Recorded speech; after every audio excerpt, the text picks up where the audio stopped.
Apocalipsis, la última esperanza.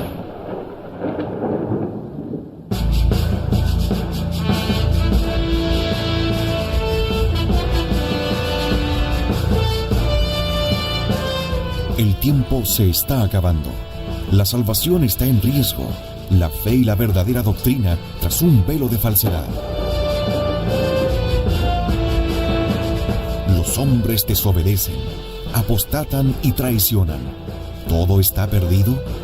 Los católicos sabemos que no. Tenemos la esperanza de la parucía. Sabemos que el Apocalipsis es nuestra esperanza en el reinado de Cristo nuestro Señor. Apocalipsis, la última esperanza.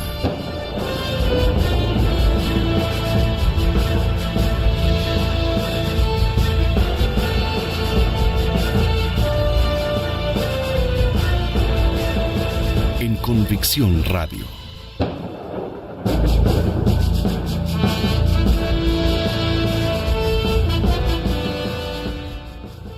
¿Qué tal, amigos? Desde Convicción Radio, una nueva fase de Apocalipsis. La vez anterior quedamos en el capítulo 8.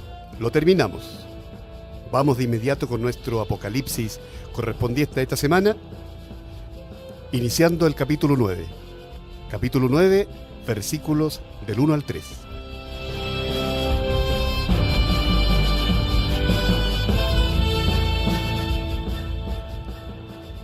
El quinto ángel sonó la trompeta y vi una estrella que caía del cielo sobre la tierra, y le fue dada la llave del pozo del abismo.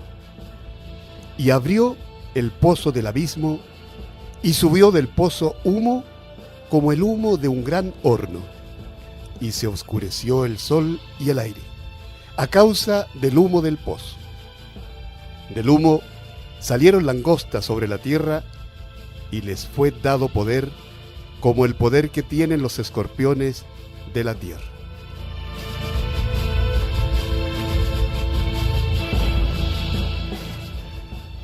El profeta explica el oscurecimiento del sol y la luna, el conocimiento de Dios y de Cristo.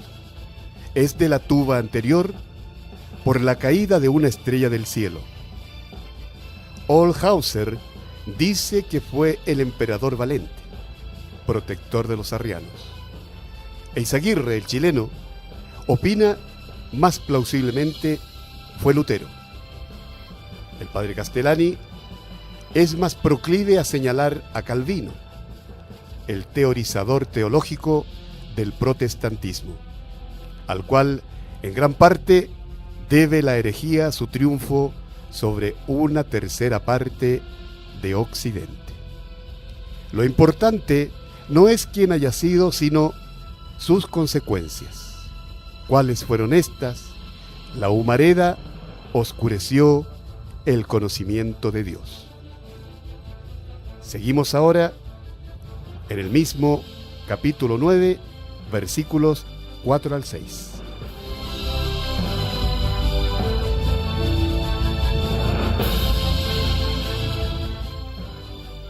Versículos 4 al 6.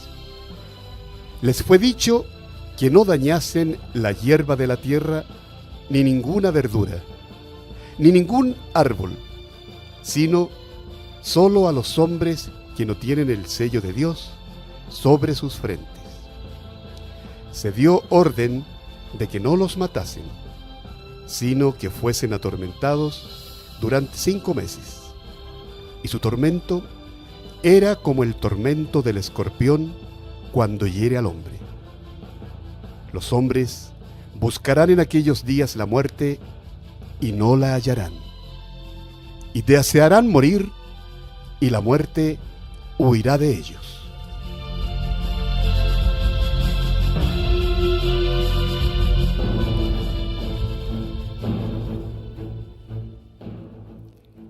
El enciclopedismo de los sedicentes filósofos del siglo XVIII, léase Rousseau, o mejor dicho, el miserable Rousseau, Montesquieu, Diderot, D'Alembert, Voltaire, y el resto de esta camada de alimañas que daba la impresión que competían entre sí por erigirse en el más impío.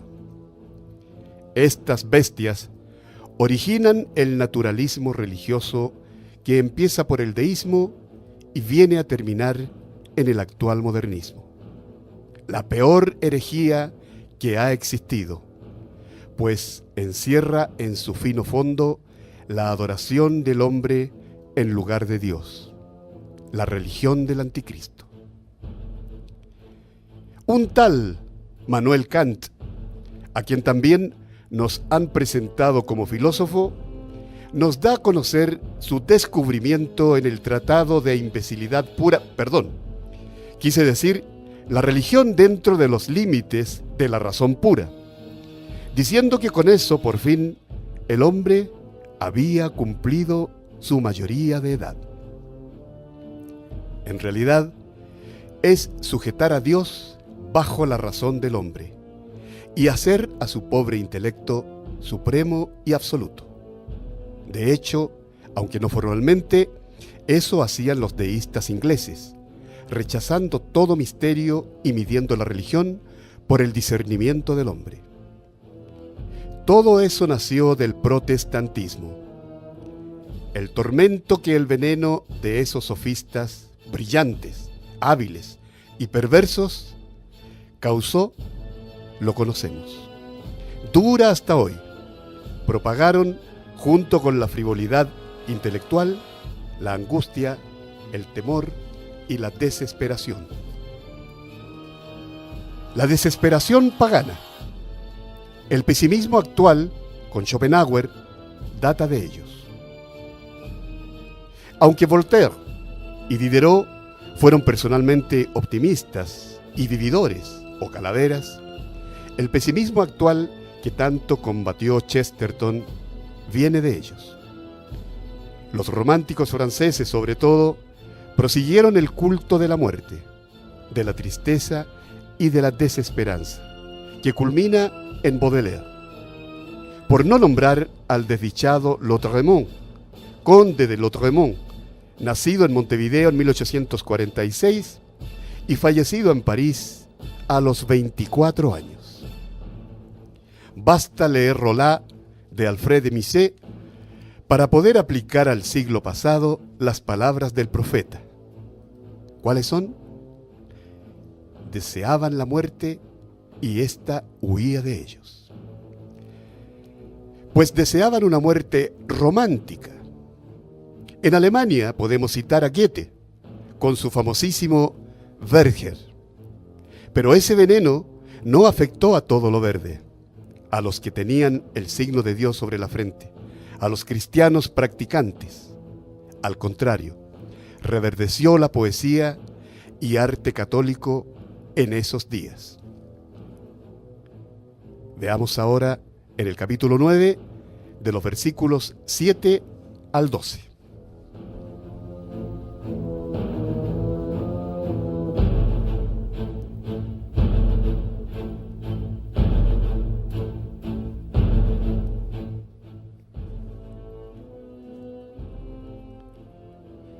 Las langostas eran semejantes a caballos preparados para la guerra, y tenían sobre sus cabezas como coronas semejante al oro, y sus rostros eran como rostros de hombre, y tenían cabellos como cabellos de mujer, y sus dientes eran como de león, y tenían corazas como corazas de hierro, y el ruido de sus alas era como el ruido de muchos caballos que corren a la guerra.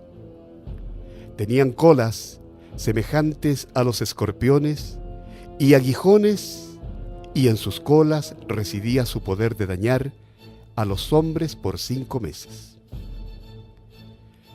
Por rey tienen sobre sí al ángel del abismo, cuyo nombre es en hebreo Abadón, y en griego tiene por nombre Apolión. El primer ay pasó. He aquí que vienen aún otros 2 ayes después de esto.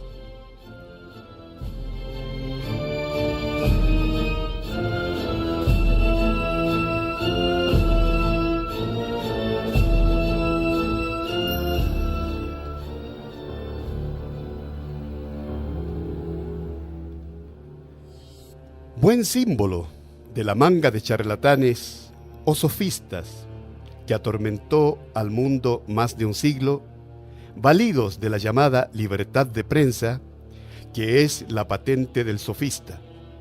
De la Revolución Francesa a la Guerra del 39 corren 150 años, y en ese tiempo vigió la libertad de prensa, que son las alas que hacen estruendo de los sofistas. Desde la Gran Guerra se acabó la libertad de prensa. Los gobiernos y los consorcios capitalistas se incautaron fuertemente del famoso cuarto poder del Estado, el periodismo. Los sofistas, que se desencadenan al final del siglo XVIII, se parecen realmente a caballos de guerra y a grandes carros bélicos. Ver, por ejemplo, la Révolution Française de Pierre Gaxot. El poder extraordinario que tuvieron en esa sociedad corrompida, el ruido que hacían, el rostro de hombre razonable y sabio que tenían, los meretricios femeninos de la gracia y el brillo literario, y la pornografía. De hecho, son considerados causa principal del descarrío de la Revolución de 1789, llamada liberal. Los dos nombres puestos por Juan en hebreo y griego, Abadón y Apolión, significan el destructor o exterminador.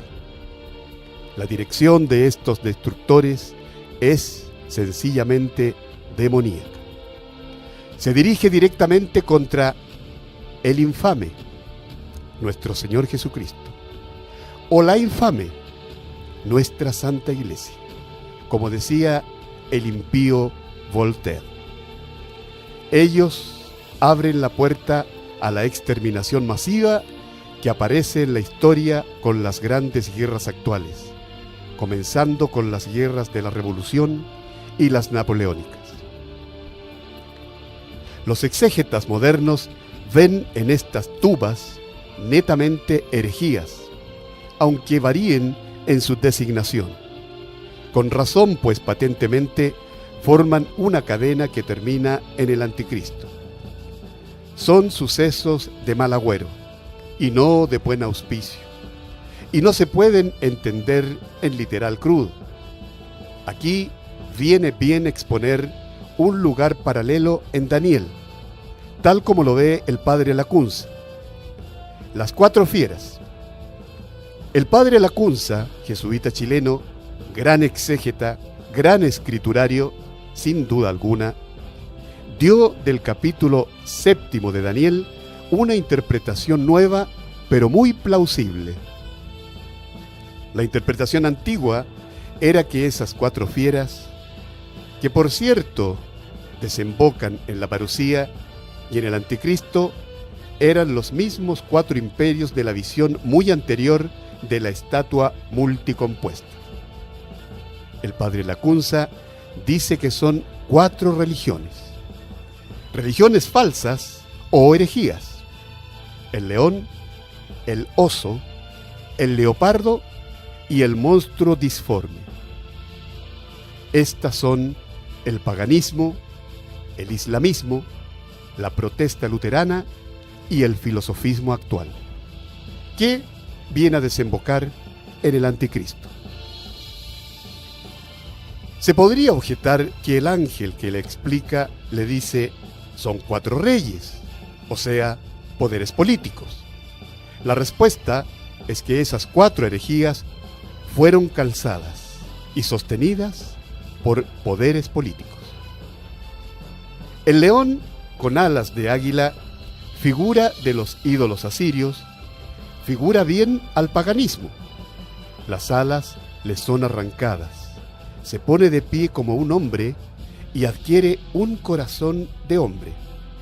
El paganismo, dice el padre Lacunza, fue convertido por los apóstoles, se humanizó, se volvió el sustento y cimiento del cristianismo en Roma y en todo el mundo que ella dominaba. El oso, devorador de muchas carnes, que anda con 3 huesos en la boca y surge en un canto de la otra bestia, representa a Mahoma y el Islam. Grosero, apañador y brutal. El leopardo, con 4 cabezas y 4 alas, como de ave, sería el protestantismo que dominó y domina aún, aunque herido, 4 grandes naciones de Occidente. El leopardo es el animal heráldico de Inglaterra, y le fue dado dominio, dice el profeta. Y aún más, dominios en plural. Surge después una bestia o fiera espantosa, poderosa, portentosa, de pies de hierro, la cual asumió y descubrió con más pormenores San Juan al fin de su libro, la fiera de los 10 cuernos. De ella surge el anticristo, un cuerno pequeño que surge entre los otros, crece estupendamente, elimina de raíz a 3 de los otros poderes, que eso significa cuernos, y los demás se le someten. Entonces alza su voz contra Dios. Sigue la visión del anciano en el trono circundado de miríadas de ángeles y almas, que hemos visto, San Juan repite como preludio en la visión segunda del libro y el cordero. También están aquí el libro y el cordero, pero este último ya como hijo del hombre. Las 3 fieras pierden su dominio, aunque se las deja en vida hasta el anticristo. La fiera última es destrozada por el Hijo del Hombre y el reino de los santos. El final de visión es netamente parusíaco. La 4ª fiera será un imperio sobre la tierra diferente de todos los demás imperios, que devorará la tierra y la pisoteará, y la hará trizas. Y los 10 cuernos de este imperio serán 10 reyes que surgirán, y otro surgirá después, y será diferente del primero. Aquí se refiere al imperio de Augusto, el cual resucitará malamente el anticristo y derrotará a 3 reinos. Vienen luego las palabras sacrílegas y la persecución de los santos, que durará 1 tiempo, 2 tiempos y medio tiempo. Después, su dominio es retirado y destrozado, y viene el reino de los santos del Altísimo. Y eso es el fin de todo, concluye el ángel de la profecía. Y el ángel le dice a Daniel que selle el libro. ¿Hasta cuándo? Hasta que venga el fin. Puede que haya sido hasta que viniera el padre Lacunza y lo entendiera. Bueno, fuera de bromas.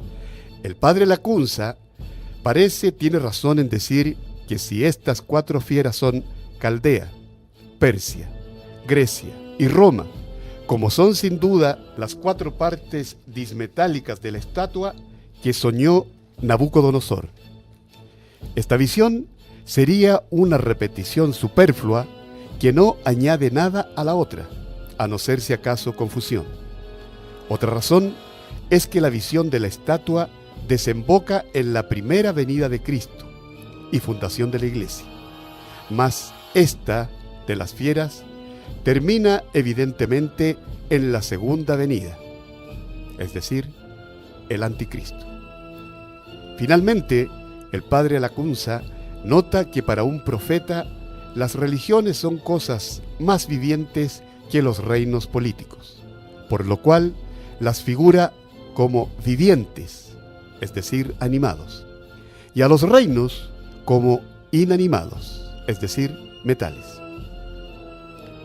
Si Dios pudo prever y revelar por Daniel el imperio de Alejandro y el de César, sin duda también pudo saber del protestantismo y otras revoluciones religiosas. Y ahora, mis amigos, en el mismo capítulo 9, versículos del 13 al 21.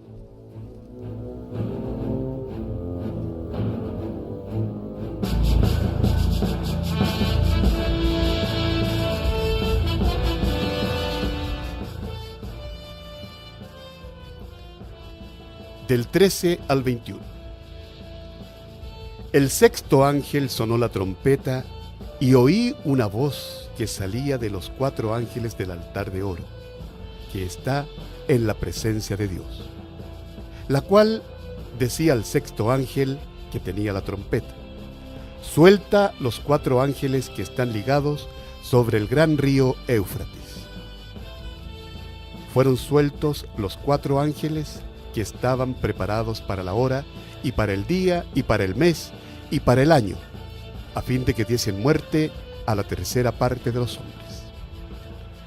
El número de los ejércitos de la caballería era de 2 miríadas de miríadas. Yo oí su número. Asimismo, vi en la visión de los caballos y los que cabalgaban sobre ellos, que tenían corazas color de fuego y de jacinto y de azufre, y las cabezas de los caballos eran como cabezas de leones, y de su boca salía fuego y humo y azufre.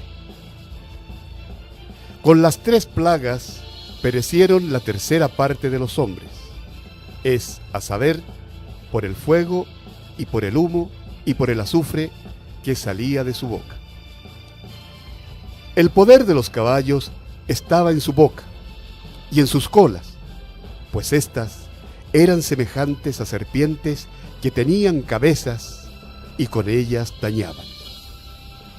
El resto de los hombres que no murió de estas plagas no se arrepintieron de las obras de sus manos, dejando de adorar a los demonios, a los ídolos de oro y de plata, de bronce y de piedra y de madera, los cuales ni pueden ver, ni oír, ni andar.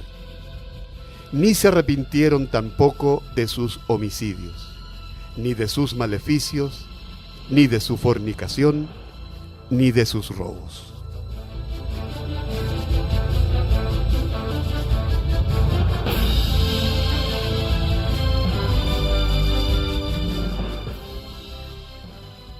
La guerra de los continentes.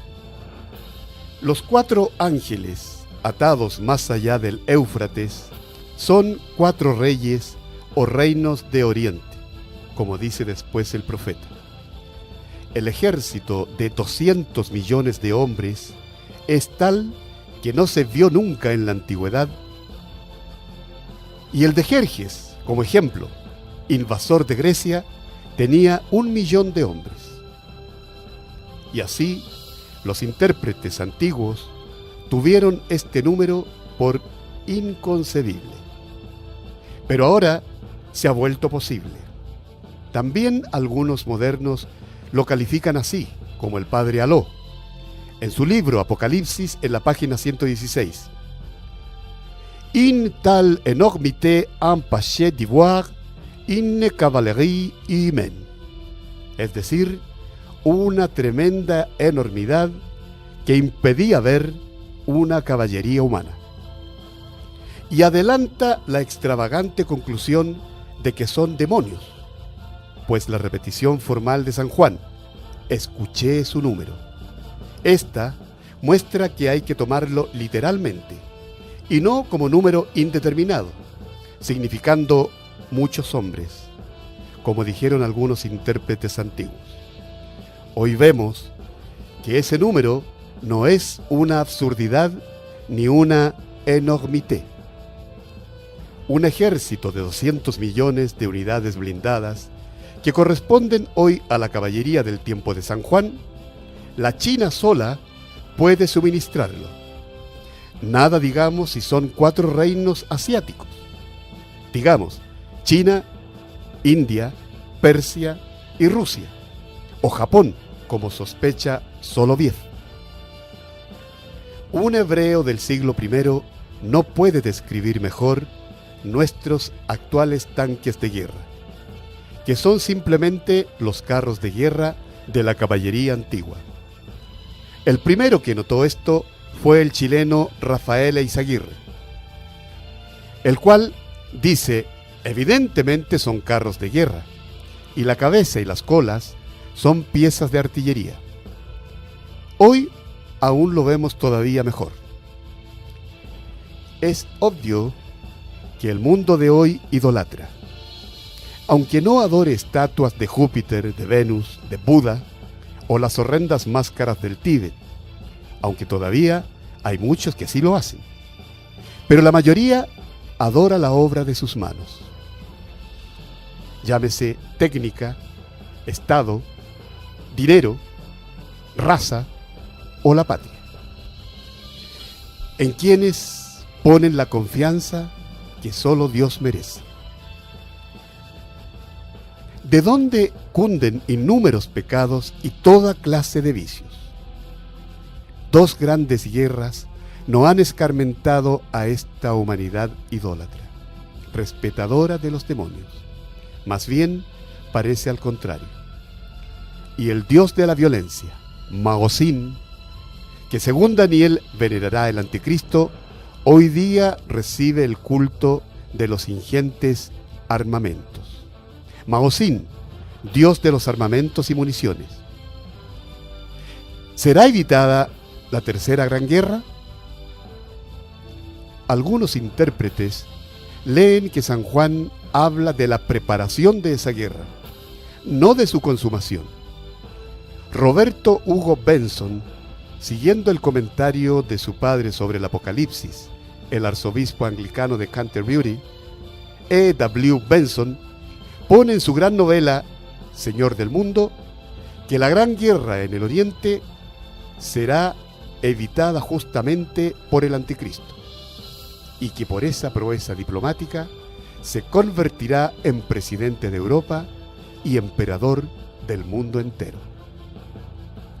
Pero lo malo para esta interpretación optimista es que San Juan taxativamente dice que fueron muertos 1/3 de los hombres, que si son de todo el mundo o del enorme ejército solamente, no lo sabemos, pues no lo dice.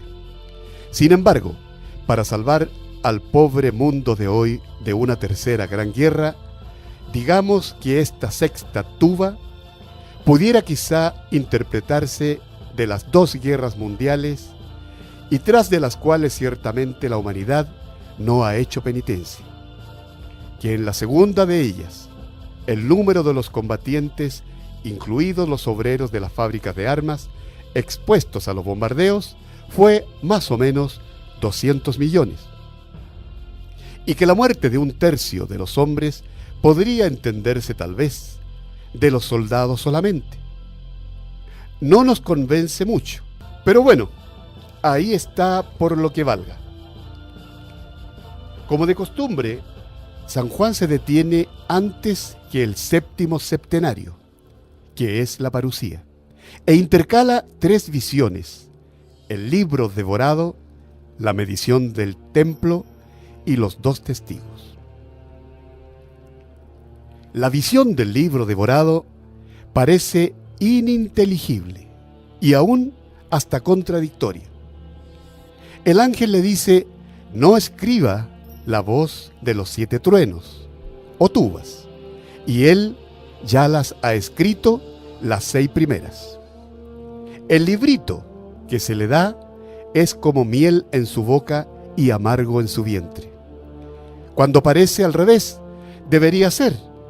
Y finalmente el ángel le dice: sellar las 7 tubas, es decir, celarlas, y después le manda que profetice a todos los reinos y reyes.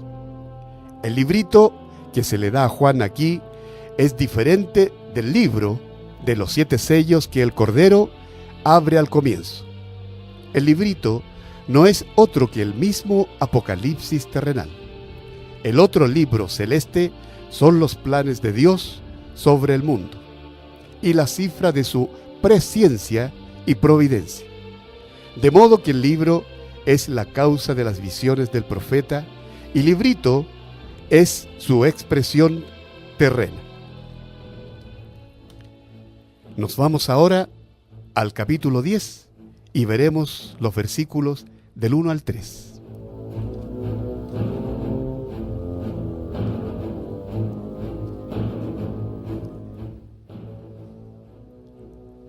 El librito profético. Vi otro ángel poderoso que descendía del cielo, envuelto en una nube. Tenía sobre su cabeza el arco iris, y su rostro era como el sol, y sus pies como columnas de fuego, y en su mano tenía un librito abierto. Y poniendo su pie derecho sobre el mar y el izquierdo sobre la tierra, gritó con poderosa voz como león que ruge. Cuando gritó, hablaron los 7 truenos con sus propias voces.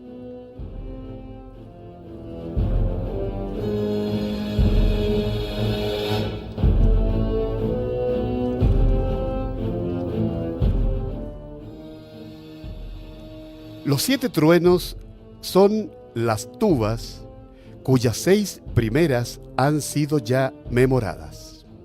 Juan recapitula antes de la 7ª. El arcángel que manda a los 7 otros puede ser el espíritu que preside la tierra y la historia del hombre. La tierra firme y el mar son en la escritura el universo religioso y el universo mundano. Vamos ahora a ver el versículo número 4 de este mismo capítulo 10.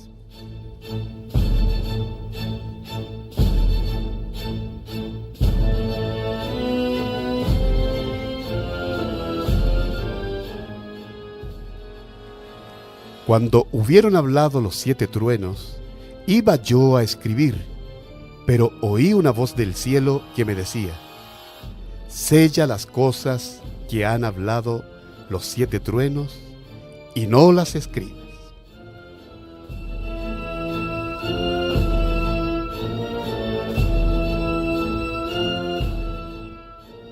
¿Cómo pues entonces lo escribió? Y lo tenemos aquí delante. Lo escribió más tarde, después de haber visto el final de todo, y hasta que se aproxime el final, o sea, la 7ª tuba y la 7ª fiala. Esa profecía quedará sellada o impenetrable, como de hecho quedó hasta nuestros días.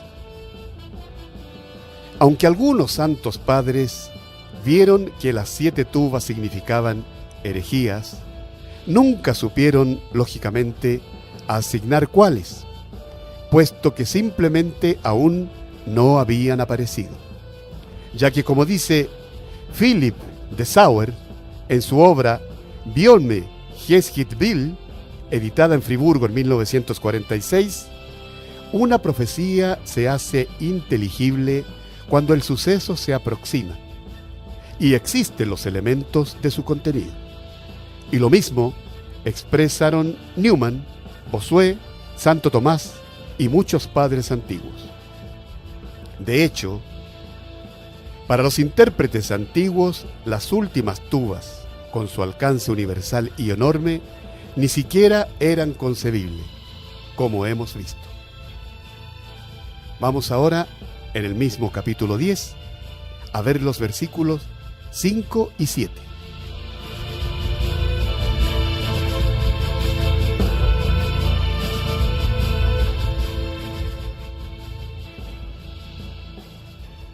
El ángel que yo había visto estar sobre el mar y sobre la tierra, levantó al cielo su mano derecha y juró por el que vive por los siglos de los siglos, que creó el cielo y cuanto hay en él, la tierra y cuanto hay en ella, y el mar y cuanto existe en él, que no habrá más tiempo, sino que en los días de la voz del 7º ángel, cuando él suene la trompeta, se cumplirá el misterio de Dios, como él lo anunció a sus siervos, los profetas.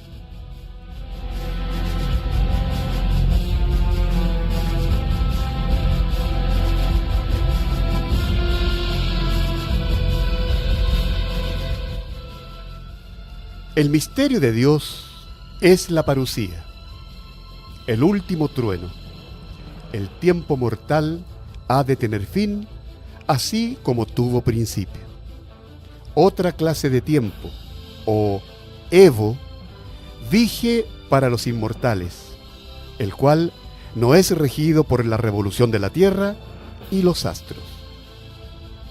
Hay mucha miga para el filósofo en esta frase del ángel: el tiempo se acabó. El fin de la creación de Dios es intemporal, aunque hacia ese fin se mueva el tiempo. El término y el fin del mundo no coinciden omnímodamente, pues sabido es que un movimiento puede llegar a su término sin alcanzar su fin. Simplemente puede fracasar, como han fracasado tantas grandes empresas humanas, comenzando por la Torre de Babel y acabando por la Sociedad de las Naciones, y le podríamos agregar por las Naciones Unidas. El término de la historia será una catástrofe, pero el objetivo divino de la historia será alcanzado en una metahistoria, que no será una nueva creación, sino una transposición, pues nuevos cielos y nueva tierra significa renovadas todas las cosas de acuerdo a su prístino patrón divinal. Así como la providencia y la acción, incluso milagrosa, del albedrío de Dios acompaña a la historia del albedrío del hombre, así en su resolución y fin intervendrán ambos agentes. Y por eso el fin del mundo será doble. La humanidad se suicidará y Dios la resucitará, no haciéndole de nuevo, mas transponiéndole al plano de lo eterno. No hay más tiempo.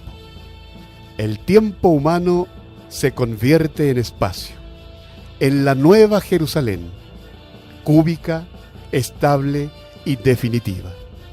Es, en suma, el final de un ciclo humano y el comienzo de otro, el reino de los 1000 años, tras el cual no hay más ciclos y su reino no tendrá fin.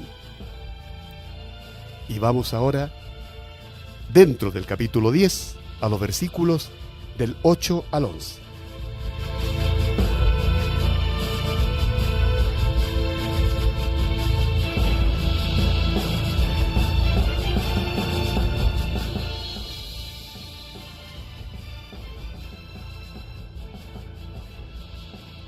La voz que yo había oído del cielo de nuevo me habló y me dijo: Ve, toma el librito abierto de mano del ángel que está sobre el mar y sobre la tierra.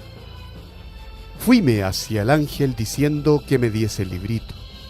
Él me respondió: toma y cómelo, y amargará tu vientre, mas en tu boca será dulce como la miel. Tomé el librito de mano del ángel y me puse a comerlo, y era en mi boca como miel dulce. Pero cuando lo hube comido, sentí amargadas mis entrañas. Y me dijeron: es preciso que de nuevo profetices a los pueblos, a las naciones, a las lenguas y a los reyes numerosos.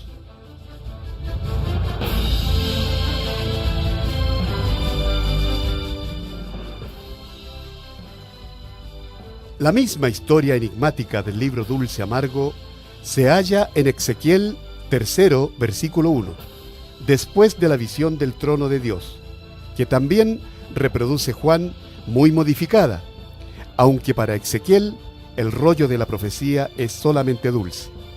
Le fue amargo primero, al ser llamado por Dios a profetizar.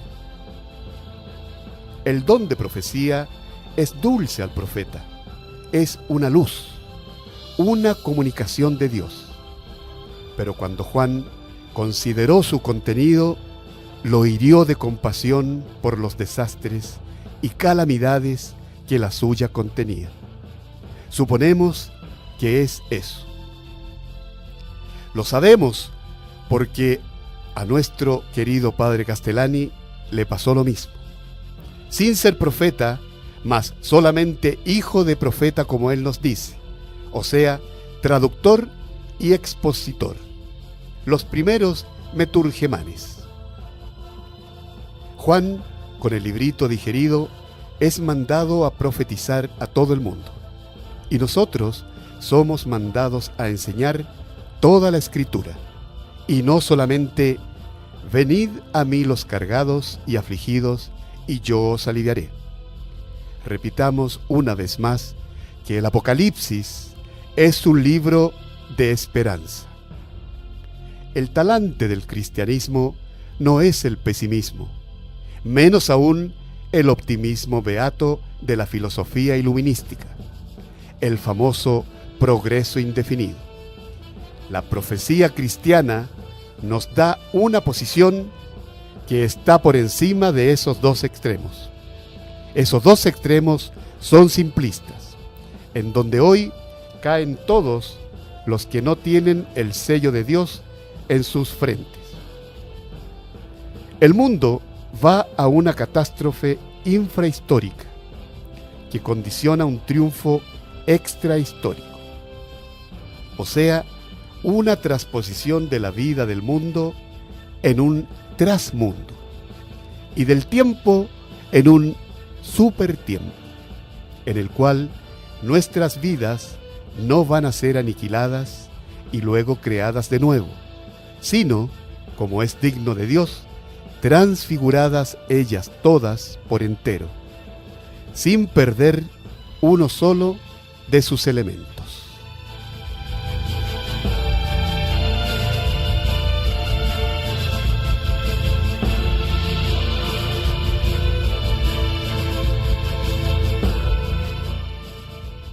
Y bien, mis amigos, a estas alturas ya estamos justo en la mitad de nuestro Apocalipsis.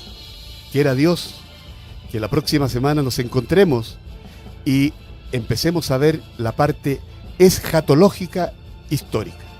Eso es todo por ahora, mis amigos. Adiós. Que Dios les bendiga.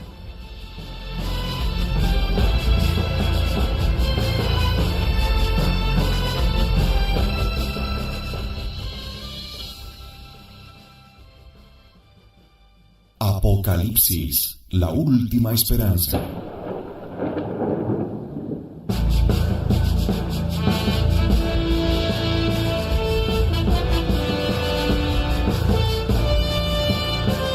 El tiempo se está acabando. La salvación está en riesgo. La fe y la verdadera doctrina tras un velo de falsedad. Los hombres desobedecen, apostatan y traicionan. ¿Todo está perdido? Los católicos sabemos que no. Tenemos la esperanza de la parucía. Sabemos que el Apocalipsis es nuestra esperanza en el reinado de Cristo nuestro Señor. Apocalipsis, la última esperanza.